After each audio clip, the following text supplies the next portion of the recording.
Hi అండి, అందరూ ఎలా ఉన్నారు? అందరూ బాగుండాలని మనస్ఫూర్తిగా కోరుకుంటూ welcome back to me Durga channel అండి. అయితే ఈరోజు నేను వీడియో మీకు షేర్ చేస్తున్నాను. నిన్నటి వీడియో అనమాట ఇది. నిన్న మా వంటలో వచ్చేసి గోంగూర పప్పు ఇంకా కాకరకాయ ఫ్రై అండి. అయితే ఇవేమీ ఎవరికి తెలియని వంటలైతే కాదండి. సో అందరికీ తెలిసే ఉంటాయి. సో నాకన్నా ఇంకా బాగా చేసిన వాళ్ళు కూడా ఉంటారు.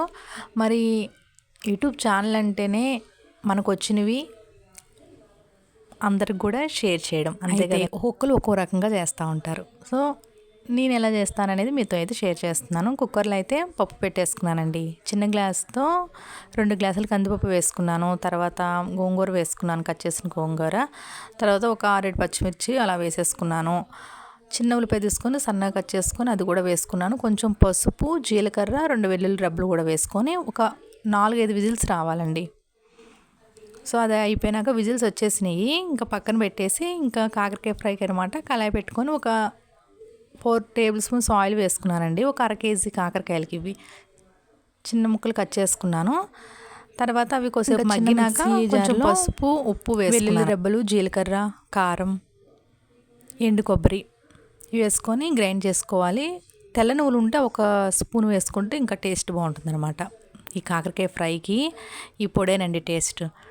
తర్వాత బాగా ఫ్రై అవ్వకూడదండి కాకరకాయ. తర్వాత ఈ పొడి వేసేసుకొని చక్కగా మంచిగా కలిపేసుకొని ఒక 5 మినిట్స్ ఉంచుకుంటే రెడీ అయిపోతుంది కాకరకాయ ఫ్రై. ఈ పొడి అనేది అన్ని ఫ్రైస్లో కూడా యూస్ చేసుకోవచ్చు. ఇంకా నెక్స్ట్ వచ్చేసి ఇదిగోండి, ఇంకా పప్పు అయితే ఇంకా ఉడికిపోయింది కదా. ఇంకా తర్వాత పప్పు గుత్తో స్మాష్ చేసేసి అందులో కొంచెం కారమును ఉప్పు వేసేసుకున్నాను. ఇంకా పోపు అయితే పెట్టేసి లైలో అయితే ఒక 2 స్పూన్స్ అయితే ఆయిల్ వేసుకున్నానండి. ఆయిల్ హీట్ ఎక్కినాక ఆవాలు, జీలకర్ర, సాయమినపప్పు వేసుకున్నాను. తర్వాత వెల్లుల్లి రెబ్బలు వేసుకున్నాను. కొంచెం ఫ్రై అయినాక ఎండుమిర్చి, కరివేపాకు వేసుకున్నాను. పోపు బాగా ఫ్రై అవ్వాలి. మంచి స్మెల్ రాగానే ఇంకా మనం ఈ పప్పుని అందులో వేసేసుకోవడమే.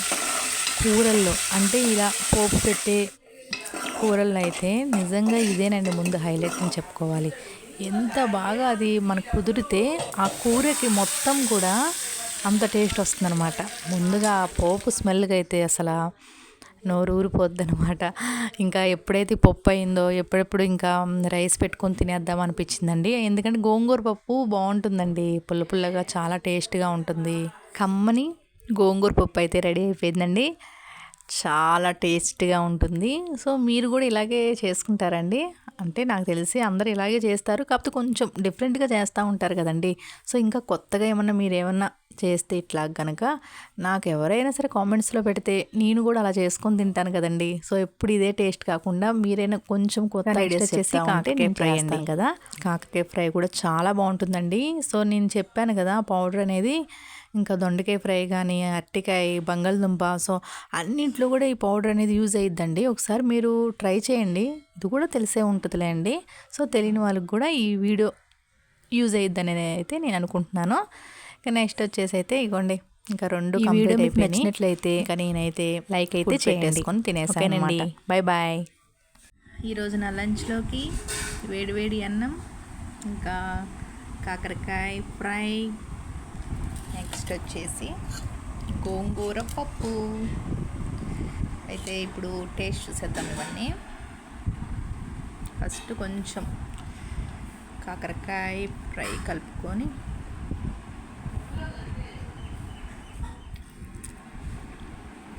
బాగుందండి.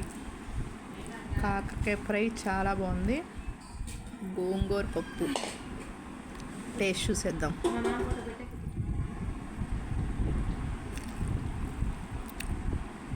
సూపర్ అండి, చాలా బాగుంది.